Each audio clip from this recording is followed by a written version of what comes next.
Hello Stamper, welcome to Frenchie's video. I'm Franz Martin, independent administrator with Stampin' Up.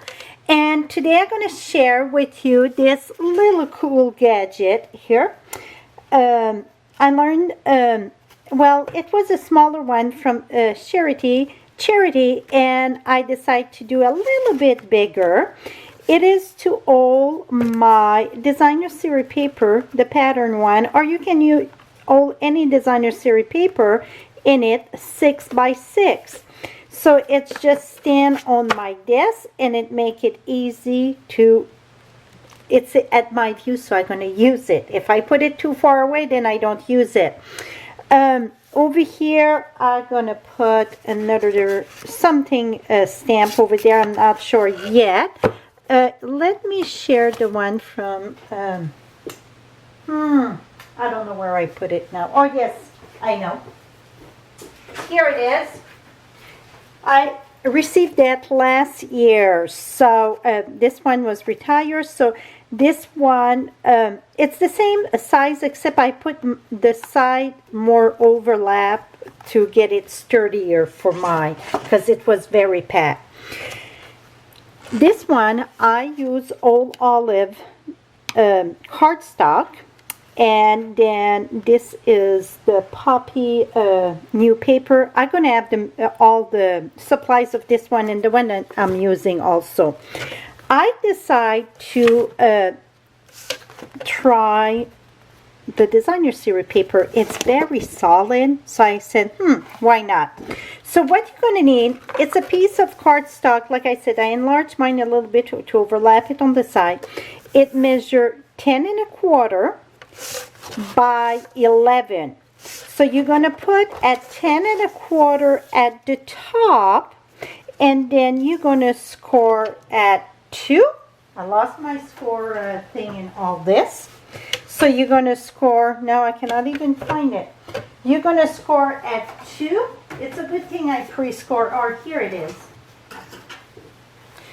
Score at 2. And at 8 1/4, and this is the 10 1/4 at the top. You're going to flip this 90 degrees. So 11 at the top, you're going to score at 3, and you're going to score at 5. So that is for the box itself. Now for the paper that wrap around, this one is the press petal, or press flower, press petal, press petal. So this one here measure 10 1/2. You're going to score at 2 1/8, and I just flip it and score back at 2 1/8. So it measures 10 1/2 by 2 3/4. You're going to do the same thing with a piece that measure 10 1/2 by 3/4. Score at 2 1/8 at each end. For me, it was easier to remember. So now we are done with the score. Let's remove this. And we're going to take the one that it's scored here. And we're going to cut those two little square here. This here, the writing, we have to make sure it go inside, okay? So it won't show. So we're going to cut that. The little strip here, I mean the little strip, the little square, and I'm just cutting back inside, and you see I remove like a little strip. And the reason why I do that when I do 3D, it make it friendlier to assemble it. Just see I remove a little bit. We're going to do that on both sides. Oh, I forget to remove my little strip. I'm going to come back. You don't have to remove that strip, but I really, really recommend to remove that. It's going to fold it nicer.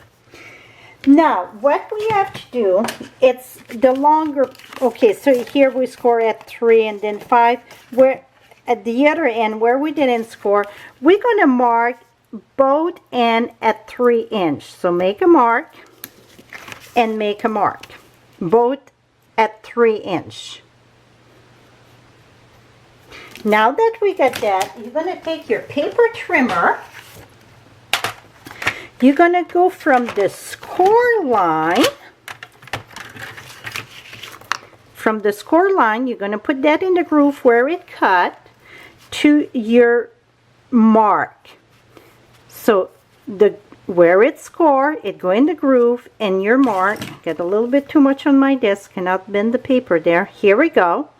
Your mark there, and then we're going to cut that. So now we got cut one diagonal. We're going to do the same thing on the other side. The score in the groove and then the mark in the groove. Here we go. The mark of the score, it's right in the groove, in the track, and over here. Cut that there. That is how simple this was. Now, it's very important before we assemble to reinforce our score. So I'm going to reinforce this and then fold this one. So this would be a great way to recycle those pieces of designer series paper. That is what come in the back, you know, when you buy designer series paper.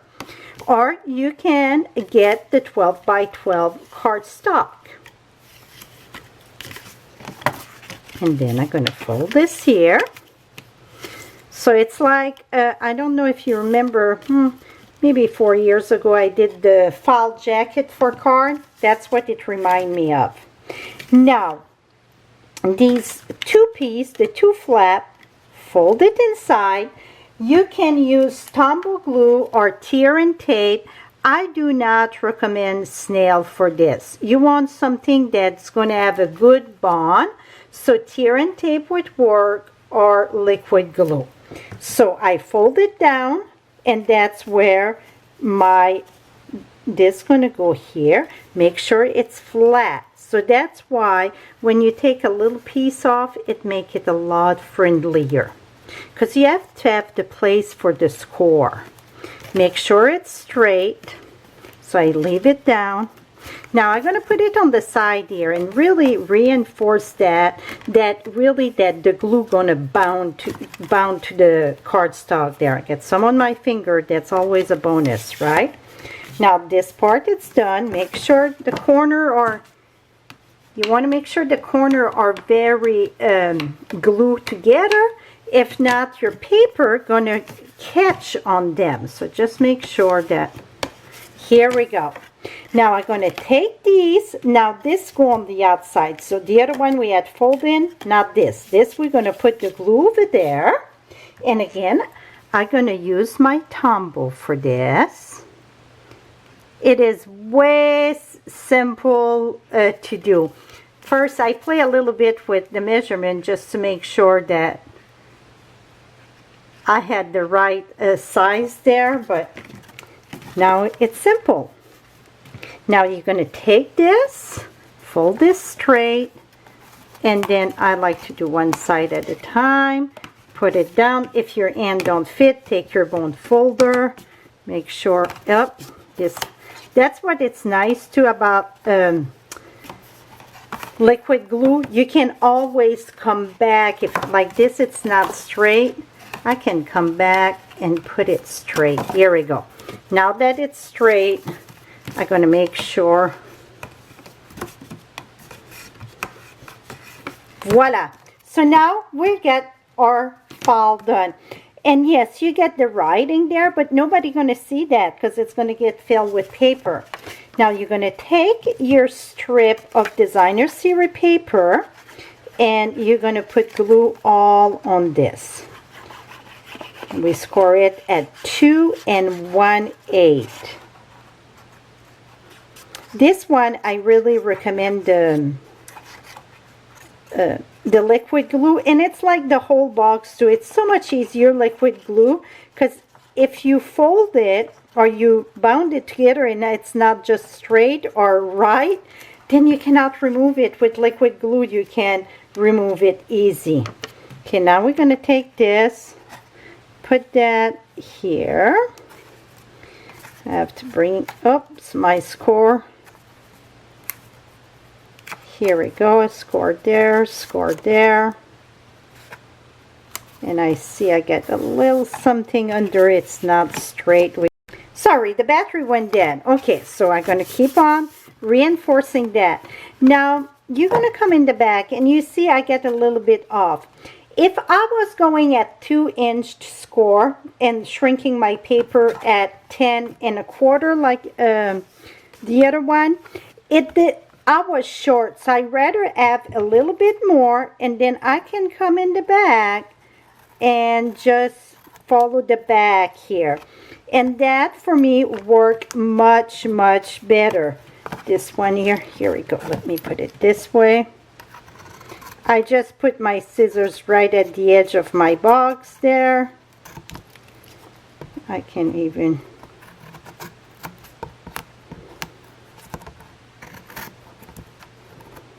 Et voila. So for me that worked much better than add it at 2. I try a few at 2 and it was always short a little bit, because we need some to wrap tiny bit there. So this worked perfectly fine. Here we go. Now I'm going to do the same thing with, this is part of the same paper, just a different print. And this one was 10 1/2 by 3/4, score at 2 1/8 and 2 1/8.